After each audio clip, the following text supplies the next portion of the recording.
लोकसभा चुनाव 2024 का रिजल्ट अब कुछ घंटे के बाद आ जाएगा। 4 जून को काउंटिंग के साथ पता लग जाएगा सरकार किसकी बन रही है। लेकिन एग्जिट पोल को देखें तो एग्जिट पोल तो यही बताता है कि सरकार बीजेपी की एक बार फिर से बन रही है, यानी प्रधानमंत्री नरेंद्र मोदी ही बनेंगे।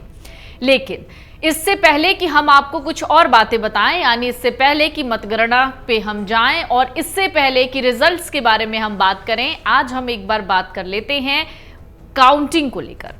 मतगणना वाले दिन होता क्या क्या है, कैसे होती है वोटों की गिनती, कौन करता है, काउंटिंग सेंटर के अंदर कौन जा सकता है, मतगणना के बाद ईवीएम का क्या होता है, ये बहुत सारे ऐसे सवाल हैं जिनके जवाब आज हम आपको देने वाले हैं। तो चलिए आज हम आपको बताते हैं आखिरकार सबसे पहले जब मतगणना शुरू होती है तो स्ट्रांग रूम का ताला कौन खोलता है। स्ट्रांग रूम दरअसल वो जगह होती है जहां पर सारे ईवीएम्स रख करके सील कर दिए जाते हैं और उस रूम को लॉक कर दिया जाता है। लेकिन इसका ताला मतगणना वाले दिन कौन खोलता है? तो सुबह 7 बजे के आसपास प्रत्येक दल के उम्मीदवारों या उनके प्रतिनिधियों की मौजूदगी में स्ट्रांग रूम का ताला खोला जाता है। इस दौरान रिटर्निंग ऑफिसर और चुनाव आयोग के स्पेशल ऑब्जर्वर भी तैनात रहते हैं। पूरी प्रक्रिया की वीडियोग्राफी होती है। इसके बाद ईवीएम की कंट्रोल यूनिट सीयू काउंटिंग वाली टेबल पर लाई जाती है। इसी प्रोसेस की वीडियोग्राफी कराई जाती है। सीसीटीवी से भी निगरानी होती रहती है। टेबल पर रखने के बाद हर एक कंट्रोल यूनिट की यूनिक आईडी और सील का मिलान होता है। इसे हर उम्मीदवार के पोलिंग एजेंट को दिखा दिया जाता है।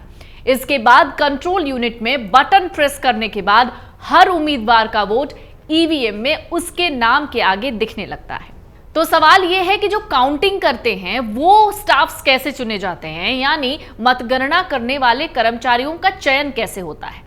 तो किसी भी काउंटिंग सेंटर के एक हॉल में कुल 15 टेबल्स होती हैं। 14 टेबल काउंटिंग के लिए और एक टेबल रिटर्निंग ऑफिसर के लिए होती है, जो सबको देखता रहता है। कौन सा कर्मचारी किस टेबल पर काउंटिंग करेगा, ये बहुत सीक्रेट रखा जाता है। मतगणना वाले दिन सुबह 5 से 6 बजे के बीच हर जिले का निर्वाचन अधिकारी रैंडम तरीके से कर्मचारियों को हॉल और टेबल अलॉट करता है, यानी इससे पहले किसी को कुछ पता नहीं होता। तो एक और सवाल है कि मतगणना यानी काउंटिंग कितने बजे से शुरू हो जाएगी। तो आपको बता दें, काउंटिंग जो होगी वो सुबह 7:30 बजे के बाद यानी 8 बजे से शुरू हो जाएगी। रिटर्निंग ऑफिसर के पास अधिकार होता है कि वो किसी विशेष परिस्थिति में टाइम आगे पीछे कर सकता है। सबसे पहले पोस्टल बैलेट और इलेक्ट्रॉनिक पोस्टल बैलेट की गिनती होती है। इसमें करीब 30 मिनट का वक्त लगता है। तो पहला रुझान कब आएगा, चलिए इसका भी जवाब जान लीजिए। पोस्टल बैलेट की गिनती के तुरंत बाद ईवीएम के वोटों की गिनती होती है। पहला रुझान सुबह 9 बजे के आसपास आना शुरू हो जाएगा, यानी 9 बजे के आसपास आपको यह पता लगना शुरू हो जाएगा कि कौन आगे है कौन पीछे। एक और सवाल, काउंटिंग सेंटर में कितने एजेंट होते हैं?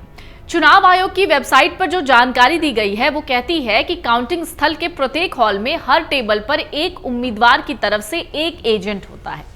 किसी एक हॉल में 15 से ज्यादा एजेंट नहीं हो सकते। तो एजेंट्स कौन चुनता है? प्रत्येक उम्मीदवार अपने एजेंट का चयन खुद करता है और जिला निर्वाचन अधिकारी को उनका नाम पहले से भेज दिया जाता है तस्वीरों के साथ, जैसे चीजें शेयर की जाती हैं। काउंटिंग वाली तारीख से एक दिन पहले ही जिला निर्वाचन अधिकारी प्रत्येक उम्मीदवार के एजेंट का नाम, फोटो सब कुछ जारी कर देते हैं। इसका मतलब यह कि इनको छोड़ के कोई और नहीं जा सकता। एक और सवाल, काउंटिंग सेंटर के अंदर कौन जा सकता है? तो बहुत साधारण सा जवाब है, काउंटिंग सेंटर के अंदर मतगणना कर्मचारी, रिटर्निंग ऑफिसर, सुरक्षा कर्मी और एजेंट जा सकते हैं। जब तक वोटों की गिनती पूरी नहीं हो जाती तब तक किसी भी हाल में ये उम्मीदवार यानी जो उनके एजेंट हैं वो बाहर नहीं आ सकते हैं। काउंटिंग में तैनात सुरक्षा कर्मियों और अधिकारियों के अलावा किसी को भी अंदर मोबाइल ले जाने की परमिशन नहीं होती। तो कब रीकाउंटिंग होती है?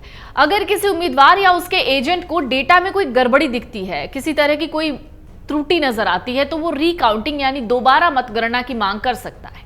चुनाव आयोग के मुताबिक जब तक आधिकारिक तौर पर रिजल्ट नहीं आ जाता तब तक कोई भी उम्मीदवार रीकाउंटिंग की मांग नहीं कर सकता। एक और सवाल जिसका जवाब बहुत जरूरी है, कैसे होता है और कौन करता है हार जीत का ऐलान? कंडक्ट ऑफ इलेक्शन रूल्स के नियम कहते हैं 63 के मुताबिक मतगणना पूरी होने के बाद रिटर्निंग ऑफिसर हर उम्मीदवार को मिले वोट का डेटा रिजल्ट शीट में डाल देते हैं। उसके बाद रिजल्ट की घोषणा होती है। साथ ही साथ विजेता उम्मीदवार को जीत का सर्टिफिकेट दे देते हैं। एक सवाल है, काउंटिंग के बाद ईवीएम का क्या होता है? तो काउंटिंग पूरी होने के बाद ईवीएम दोबारा से स्ट्रांग रूम में लॉक कर दी जाती है 45 दिनों के लिए।